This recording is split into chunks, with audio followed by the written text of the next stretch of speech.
El título es 2021, pero 2021 viene después del 2020 y el 2020 en general ha sido un año bastante duro, ha sido un año de una crisis para todo el mundo a nivel personal, en las familias, en las empresas, en la sociedad, en los países, en todo el mundo.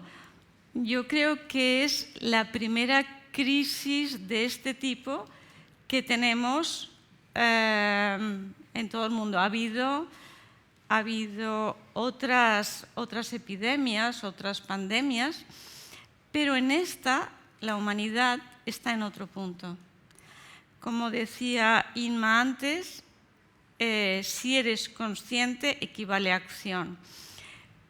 Estamos en un camino de evolución de conciencia que yo creo que desde la Primera Guerra Mundial que hubo la epidemia de la gripe española hasta ahora, afortunadamente hay de todo, pero ha habido una mayor evolución de conciencia. Entonces, ante cualquier crisis, nosotros podemos debemos pararnos y replantearnos qué tenemos que cambiar, porque si no, no tiene ningún sentido. Yo creo que los cambios importantes que he hecho en mi vida han sido en momentos de que la vida me ha parado. Me ha parado, no he podido hacer lo que yo quería hacer, eso para mí era una crisis, y siempre he escuchado mucho a lo que me dice la vida. Y en todos esos parones importantes que me ha dado, he hecho un cambio de camino. Y no me arrepiento de ningún cambio. Es decir, las decisiones que he tomado, que muchas veces han sido como difíciles de entender, ahora miras atrás y no podía ser de otra manera. Entonces, las crisis son importantísimas.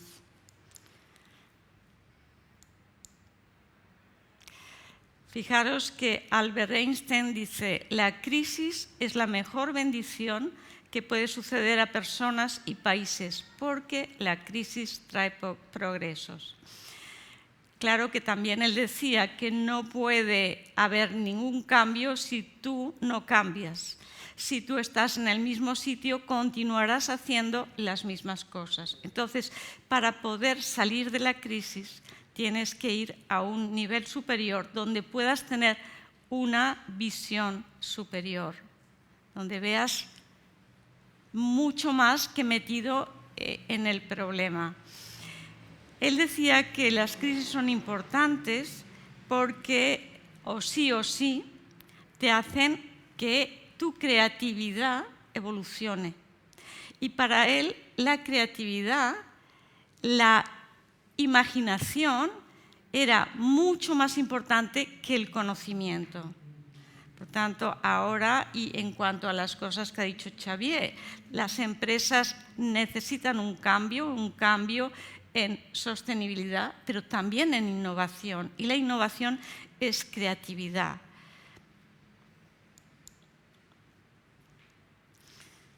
Una crisis es una dificultad que nos encontramos en el camino como una piedra, ¿verdad?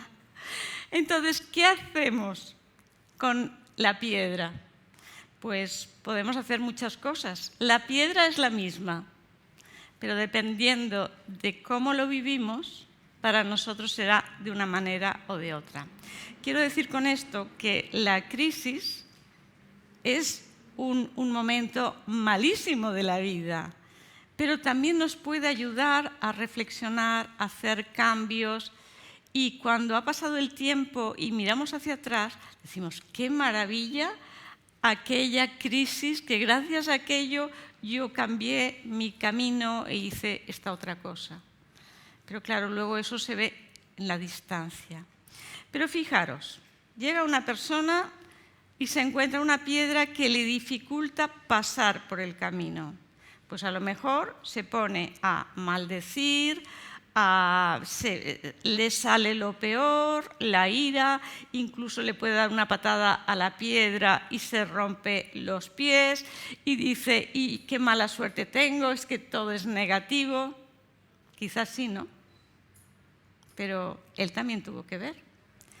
En cambio, otro puede encontrarse una piedra, bordearla y seguir su camino. O otro se puede subir encima de la piedra y tener una visión mucho más allá de dónde están los caminos, los mejores caminos. ¿Se ha apagado? Bueno, también uno puede decir, qué suerte tengo, me he encontrado una piedra donde me puedo sentar, puedo descansar, me puedo comer aquí como una mesita. La piedra es igual para todos. ¿Qué cambia? La actitud de cada uno. Entonces, nuestra realidad depende de nosotros, no de la dificultad que nos encontramos. Que Enrique esté aquí hoy depende de su voluntad, no de la piedra que ha encontrado en el camino, ¿verdad? Otro estaría en el hospital lamentando, no sé qué mala suerte, y tú estás aquí con nosotros y solo depende de ti. Pues quiero decir con esto que la realidad es neutra, que nuestra realidad depende de con qué cristales miremos.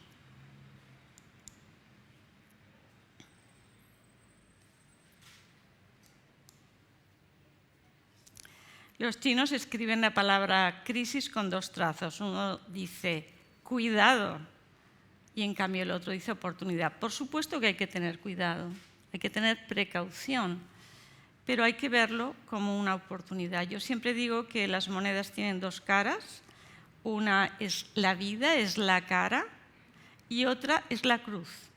Nosotros podemos ver como una oportunidad de ir adelante o ver como una cruz, un peso que nos ha dado la vida y llenarnos de ser víctimas. Vaya.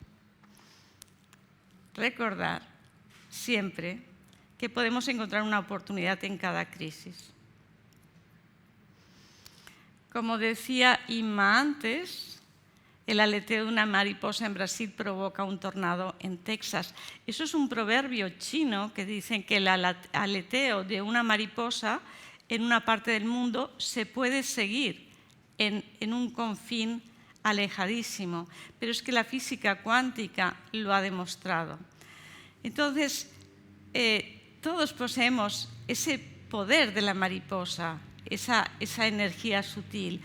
Fijaros que cuando hablamos de crisis, hablamos de caos, pero en el caos siempre hay un germen, una semilla de creatividad, de orden. Entonces, un caos nos puede traer destrucción, pero también creación. Nos puede traer muerte, pero nos puede traer vida. Se ha visto con el telescopio Hubble que cuando dos galaxias chocan, hay una energía que se desprende de tal calibre que crea nuevas galaxias. O sea, el universo es la forma que tiene de evolucionar el caos. El caos con una muerte y una vida continuamente. Entonces, comentaros que ante una crisis y en la vida, nadie olvide que tenemos el poder sutil de la mariposa y que la mariposa, con ese efecto que demuestra la física cuántica, nos está diciendo que puede ser lo que parece imposible. Entonces, podemos dar un cambio de evolución en este momento de conciencia. Es un momento supremamente importante y si no lo aprovechamos, nos vamos a perder esa oportunidad. Para ese cambio, pensemos que no es un esfuerzo, que no es una persona la que provoca el cambio, sino que en el caos y con las leyes del caos, ese cambio se produce por una retroalimentación positiva y negativa, porque es un sistema donde absolutamente todo está conectado. Y lo que vemos son sucesos que aparentemente aparecen de manera aleatoria, pero hay un orden establecido por debajo. Entonces, ese cambio con todo ese sistema de retroalimentación es el que produce el cambio de un sistema completo. Y como una energía sutil que parece que no tenga ningún poder puede hacer un vendaval o un tifón en otra parte del mundo. No hay pequeños cambios, todos somos importantes. Si uno no da el paso, no sube a la montaña. Por mucho que tú estudies todas las estrategias para saber qué necesitas para subir la montaña, si no das un paso, no sube. Y yo siempre digo que cuando uno da un paso, la otra pierna automáticamente también camina. Entonces no hay un paso pequeño. Pero fijaros también otra cosa.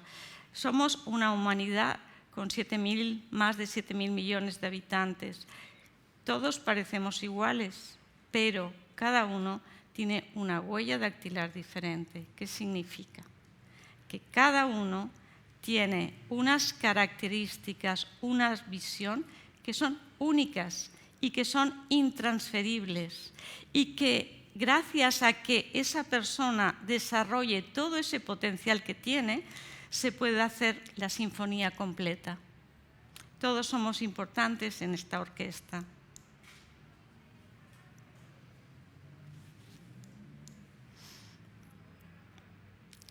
No podemos vivir de realidades pasadas.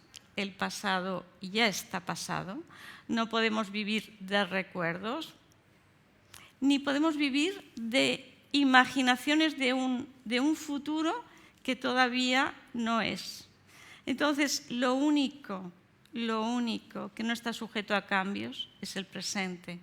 Entonces, sí que haciendo un buen presente, tú estás solucionando una percepción, que es la única cosa que se puede solucionar de un mal pasado, entre comillas, y te estás haciendo o abriendo las puertas de un futuro. Solo el presente no está sujeto a pérdidas. Por tanto, yo creo que ser consciente es el vivir el aquí y ahora, porque tenemos la mala costumbre de querer o gustarnos la rutina, porque en la rutina no es un esfuerzo. Y yo puedo estar pensando en otras cosas, pero no te das cuenta que has dejado de vivir el presente, porque mientras tú estabas pensando en otras cosas, ese presente ya ha pasado. Entonces, siempre conciencia es presente y es acción. La acción solo puede ser en presente. No hay acción en pasado y no hay acción en futuro. Si queremos cambiar un pasado o un futuro, tenemos que actuar en el presente y a través de la conciencia. Y la acción consciente, ¿qué tiene? 3 características que para mí son fundamentales. Tiene la aceptación. La aceptación es muy importante porque la aceptación es una actitud activa. La resignación es pasiva. Yo soy víctima, no puedo cambiar nada y pobre de mí. Me resigno a ir viviendo. No. La aceptación es, tengo esto que no puedo cambiar. ¿Qué tengo que cambiar en mí para yo poder aceptarlo, ¿no? Y además, entendiendo que nadie está en posesión de la verdad y que todas nuestras verdades son relativas y que la verdad es una unión de muchas más verdades, entonces lo aceptas, lo disfrutas y te entusiasmas. Porque además el disfrute y el entusiasmo son contagiosos. No hay competitividad, la gente se suma a los proyectos, como por ejemplo todos vosotros que estáis aquí, que nos habéis ayudado tanto, es por ese entusiasmo, ese disfrute, y seguro que todos habéis estado disfrutando en el acto. Entonces, para mí, el decálogo para mí, el decálogo de la crisis es primero aceptación, que ya hemos dicho la diferencia con la resignación, la oportunidad, o sea, no enfocarnos en la crisis, no enfocarnos en el problema, sino verlo como una oportunidad de sacar lo mejor de ti. Enfocarnos en la solución, no estar todo el día dando vueltas al problema. No, el problema está, pues a ver cómo lo solucionamos. Y para solucionarlo, y como decía Einstein, hay que ir a un nivel más alto de la espiral. La mariposa, cuando vuela, está con un nivel mucho más alto de visión que la oruga, que solo ve lo que tiene al frente. Aprender a vivir en la incertidumbre. Yo creo que el COVID nos ha traído incertidumbre, mucha incertidumbre en todos los campos. Pues ¿por qué no aprendemos a vivir en la incertidumbre? Que es lo único que tenemos, lo único cierto es este instante y la muerte. ¿Por qué no aprendemos a vivir en la incertidumbre? Queremos asegurarnos todo tiene que estar seguro, controlado. Pues no, la vida te demuestra que no podemos tener nada controlado. Otra cosa importante es no tener miedo a equivocarnos. Parece que a veces nos cuesta dar pasos por el temor a equivocarse. Pero sí, todos los grandes descubrimientos han sido ensayo-error. ¿Por qué tenemos que tener miedo a equivocarnos? Pues si nos equivocamos, aprendemos. Y si aprendemos, ya no nos hemos equivocado. Es una experiencia. No olvidar nunca que tenemos capacidad de decidir cómo vivir la situación y tenemos la capacidad de elegir. Enfocarnos. Para mí es muy importante realizar nuestros sueños, ser nosotros, porque cuando uno se va a morir, una de las cosas que más echa de menos es haber sido el que otros querían que fuera, no haber sido ellos, el no haber realizado sus sueños y poder vivir y disfrutar pequeñas cosas. La vida son pequeñas cosas del cada día. Y en definitiva que venimos aquí a ser. Y ser es ser coherentes, pensar, sentir y actuar en la misma línea. Y el último punto del decálogo es hacer las cosas con disfrute y entusiasmo. Pero antes de daros las gracias, me permitís que vaya a leeros una cosa. Es un escrito de Assagioli. Assagioli me encanta, pero quizá podía haber elegido pues, un escrito de Nelson Mandela desde la prisión o de Viktor Frankl en Auschwitz, ¿no? Pero en definitiva son personas que han tenido dificultades muy importantes en la vida. Assagioli, médico, psiquiatra, que pues, lo metieron en la cárcel por ser internacionalista y por ser pacifista. Entonces, en la cárcel dice: me di cuenta del hecho que era libre de tomar una actitud u otra ante esta situación, de darle un valor y sentido u otro. Podía rebelarme o someterme pasivamente, vegetar, o podía abandonarme al placer de la autoconmiseración, asumiendo el papel del mártir. O podía tomar la situación con un espíritu deportivo y con sentido del humor, considerándola como una experiencia nueva e interesante. Podía tomar este periodo como un tiempo para cuidarme y regalarme un reposo, o convertirlo en un periodo de intensa reflexión sobre mis asuntos personales, reflexionando sobre mi vida pasada o sobre problemas científicos y filosóficos. O podría aprovechar la situación para someterme a un entrenamiento de las facultades psicológicas y hacer experimentos sobre mí mismo. O por último, me lo podía tomar como un retiro espiritual.